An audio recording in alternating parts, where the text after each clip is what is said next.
Hey everybody, Killer Orange Cat here. This is going to be a little bit different of a video.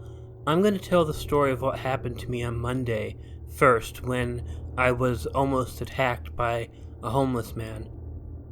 This will be followed up with 2 subscriber stories, and I have to let everyone know they are paranormal stories, so if that's not your thing, I apologize, but I hope you enjoy them anyways. Number 1. Confronted. As most people might know, I walk around town every day. I don't have a vehicle, and I very often have to walk into town for things. I've been doing that for 7 years in this town. I never really have issues with it. But for those who followed me for a while, I did put forth a few stories about scary walks home. Once I heard weird rusty machinery noises, and I was followed by a shadowy figure. Another time, I was scared by someone hanging out in the dark woods. But other than that, I'm usually fine. There was a time when this truck drove by me, and one of the guys in the truck threw water at me and then flipped me off. And actually 2 times a car tried to hit me, one in a gas station. I had to kick it. So, there are a lot of things that happen in this small little town that really shouldn't. On Monday of this week, I had to go shopping. I went to the Dollar Tree. There was a homeless man sleeping right by the door. I'm used to that, coming from Chicago. It is a little weird in a small town, but I didn't think twice about it. I bought my items and prepared to leave the store. I actually was nowhere near this homeless man. I put my earbuds in and went on my way. I began hearing this noise. It was someone yelling, "Hey!" really loud. I didn't pay attention to it at first because I don't really know anyone in this town. No one would be talking to me. After hearing it like 10 times, I finally turned around. The homeless guy was in the parking lot yelling at me. Well, I just ignored him. He had no reason to talk to me at all, but as I kept walking, he kept yelling, "Hey!" at me, and I heard it getting closer. Turning around, I found the guy was walking fast towards me. He began yelling, "Why are you trying to take my stuff?" "I never touched your stuff," I simply told him and turned back around. Well, that obviously pissed him off, and he began coming at me faster, and he was swinging his fist too. I took out my cell phone. "If you don't turn around now, I'm going to call the police," I informed him. My first instinct in a fight is to leave. I do not like being violent. Yes, I am a martial artist and a former wrestler, but that's different. "I'm gonna fucking kill you," he yelled at me as I was walking. I turned around and he was coming at me fast. Quickly, I put myself in the beginning stance for a Heian Shodan. I will leave a link in the description so you can watch and know what that means. "I'm not scared of you," I told him, and he was like, "You better be." The guy stopped there, but he kept yelling at me, but the stance gave him pause, I guess. He kept verbally assaulting me, and accused me of stealing from him. "You better never come down this road again," he told me and turned around, and at this point I got very, very angry. "I will go anywhere I damn well please, you asshole," I responded. He turned and came at me again, "And I'll kill you if you do." He kept swinging his fist, but he didn't get close enough to hit me. I maintained my stance and waited for him to do something. Finally, he turned around and went back to the Dollar Tree, screaming at me the whole way. Now, my first thought was just to go home, but by this point I was pretty pissed off. I don't like my integrity being questioned by anyone. I called the police. After talking for a while, 3 cops pulled into the parking lot. I walked to the liquor store because I have a friend who works there, and we watched. I don't know what happened, but they were there for 40 minutes, and I haven't seen the man since. Hopefully he found a home, and it's jail. You know, I have the ultimate sympathy for homeless people. As most people know, I was a teenage runaway, and I was homeless several times in my life. But this has nothing to do with him being homeless. I would have called the police on a rich person, too, if they had acted that way to me. And see, the weirdest thing is, this happened to me the very day after I posted a runaway video with homeless teenagers.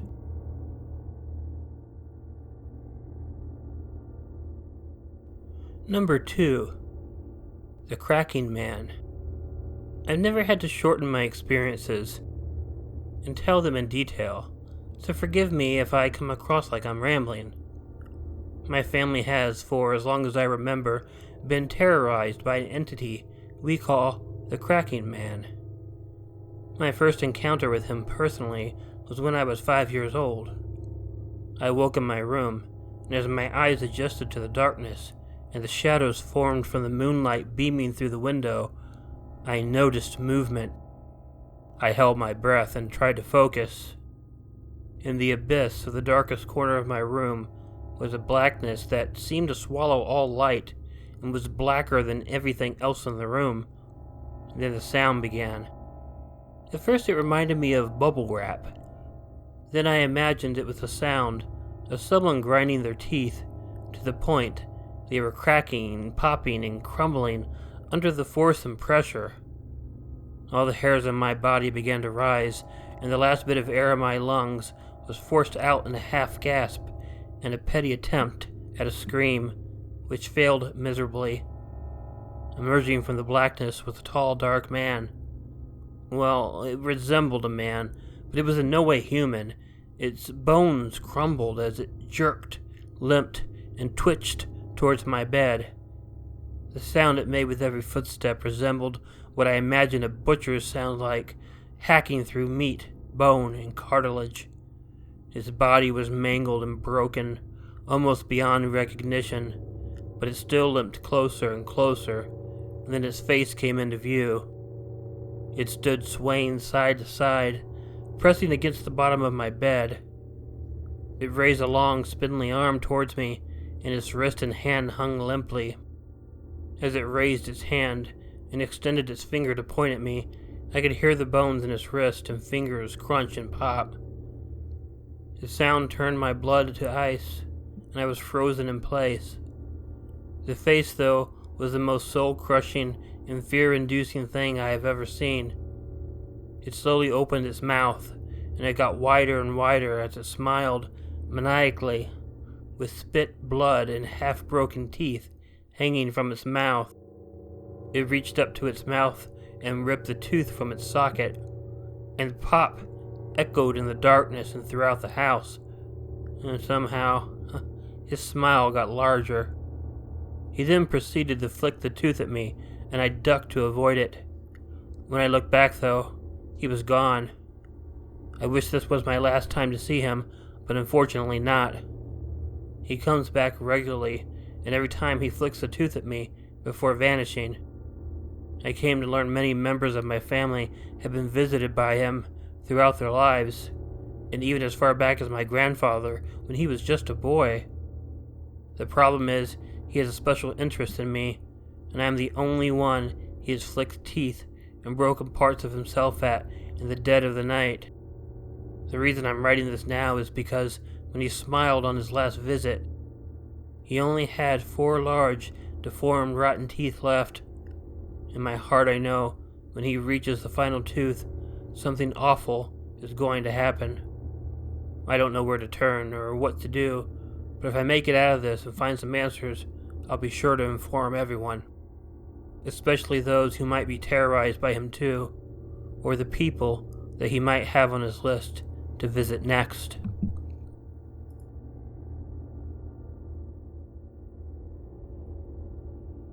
Number 3. Cold and Hungry. This story is long, but a sweet gem. I hope that you all enjoy it. My brother has been a trucker for years now, and when he first started, he naturally had many stories of his experiences traveling on the road.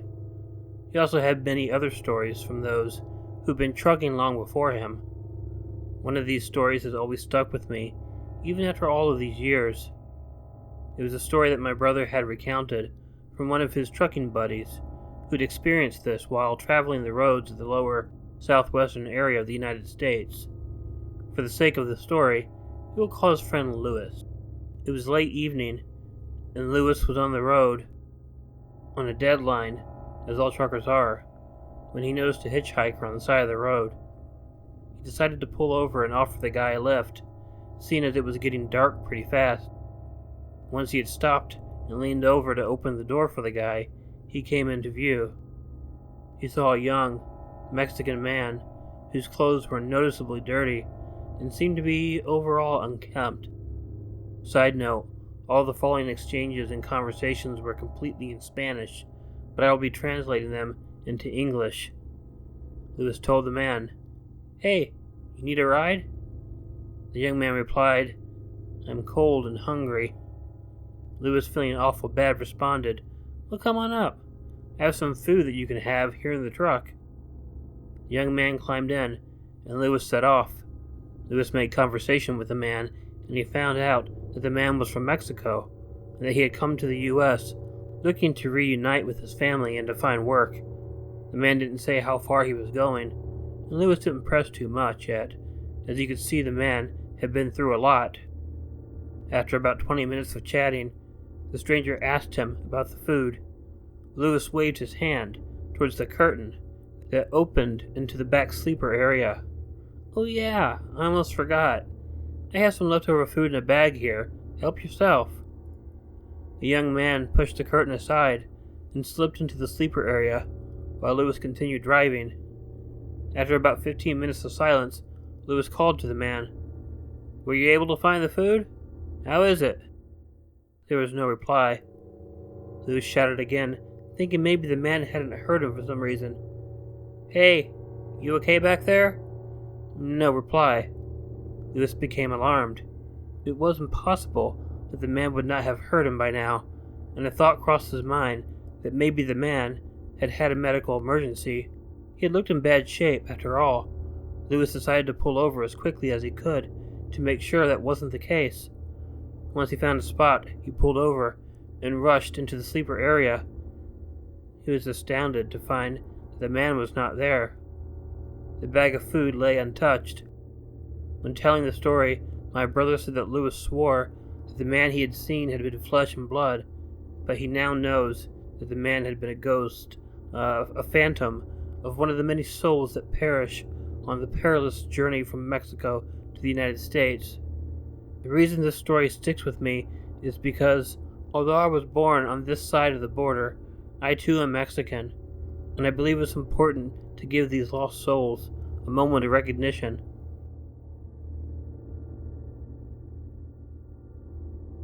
Hey y'all, Killer Orange Cat here. First thing I want to tell you is that I'm thankful that you listen to my story and listen to the other stories too. Although I don't share the same stance on the supernatural, I do like supernatural stories. They can sometimes be scary. And don't worry about me, I'm fine. I was a little shaken up for a couple days, but I have gone out back into the town. I haven't seen the guy, and I'm not really scared of him. I just don't like confrontation.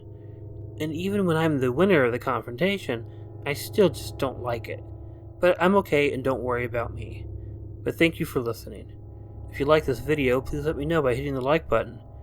If you're not already subscribed to Killer Orange Cat, please feel free to hit the subscribe button and the bell below. Wait for the icon of Ichigo the cat that will appear at the end of this closing. Leave me a comment to let me know what you thought of the video, and consider sharing it with someone you think might enjoy it. If you have an original story that you would like read on Killer Orange Cat, please submit it to the address included in the description. But as always, we know what's most important. Don't forget to check in your closet and check under your bed, because you never know where a Killer Orange Cat might be hiding. Good night.